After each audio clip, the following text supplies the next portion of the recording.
চাই হাদি ভাইয়ের বিচার হোক, কারণ এই দেশে সবসময় মানে কোনো খুন বা কোনো ধরনের অরাজকতা হোক আমরা কখনোই বিচার পাই না। এটা কেন হয় সব সময়? আমরা সরকারের কাছে বা যারা এই ধরনের দায়িত্বে আছেন বিচার করার জন্য আমরা চাই এই সময় বিচার হোক। শুধু হাদি ভাই না, এইভাবে যারাই মারা যায় বা যাদেরই খুন হয় তারা কেন, তাদেরকে কেন সরকার ধরতে পারে না? বা জানি না, সব সময় বলে ইনভেস্টিগেশন চলছে চলছে চলছে, অনেক কিছুই বলে, কিন্তু শেষ পর্যন্ত এটার কখনো এন্ডিং হয় না। কেন এটা হবে? তো আমাদের ইনসাফের যে লড়াইটা হাদি ভাই যে শুরু করেছে, যা আমাদেরকে শিখিয়ে গেছে, সেটা থেকে আমরা শিখতে চাই এবং এটা আমরা ধারণ করে আজকে এখানে আছি। এবং আমি কিন্তু একজন ডাক্তার, তো সেই হিসেবে মানে আমি মন থেকেই চাই যে হাদি ভাইয়ের বিচার হোক।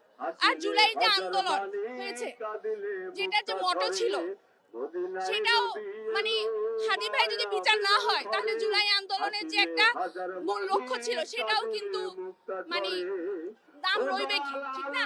তো সেই হিসেবে আমরা চাই হাদি ভাই যাতে বিচার হোক এবং যে যে খুন করেছে বা যে জড়িত, নট অনলি যে খুন করেছে, তার সাথে যারা জড়িত এবং প্রত্যেকটা আনাচে কানাচে সবাইকে আমরা ধরার জন্য দাবি চাই আর কি।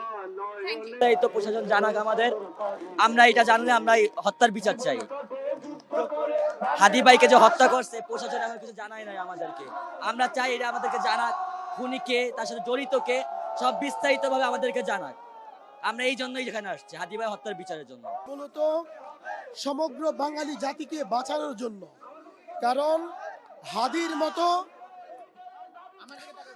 আপনার দিকে তাকাবো। আবার আমরা আজকে এই শাহবাগের শহীদ হাদি চত্বরে জড়ো হয়েছি এই জন্যে যে পুরো বাংলাদেশের সমস্ত মানুষদেরকে বাঁচানোর জন্য। কারণ আজকে উসমান বিন হাদির মতো একজন বীর যোদ্ধা যখন মারা যায়, তার জানাজায় প্রায় 10 থেকে 15 লক্ষ মানুষের সমবেত হয়। এমন একজন বীর যোদ্ধার বিচারের জন্য যদি আমরা শাহবাগে জড়ো হতে হয়, এটা জাতির জন্য চরম লজ্জা। আমি স্পষ্ট ভাষায় সমগ্র জাতিকে বলতে চাই, আপনারা মনে রাখবেন, এই বীর যোদ্ধার যদি বিচার অনতিবিলম্বে না হয় তাহলে আমার এবং আপনার লাশ অলিতে গলিতে পড়ে থাকবে, বিচার হবে না। কারণ এই হাদি আজকে বিশ্ব মিডিয়ায় একজন নায়ক হিসাবে পরিচিত পেয়েছে, বীর যোদ্ধা হিসাবে পরিচিত পেয়েছে। যখন কোনো জাতি তার বীর যোদ্ধাদের বিচার করতে পারে না, ব্যর্থ হয়, তখন মনে রাখতে হবে আগামীতে যত মানুষ এদেশে বসবাস করবে কেউ এদেশে নিরাপদ নয়।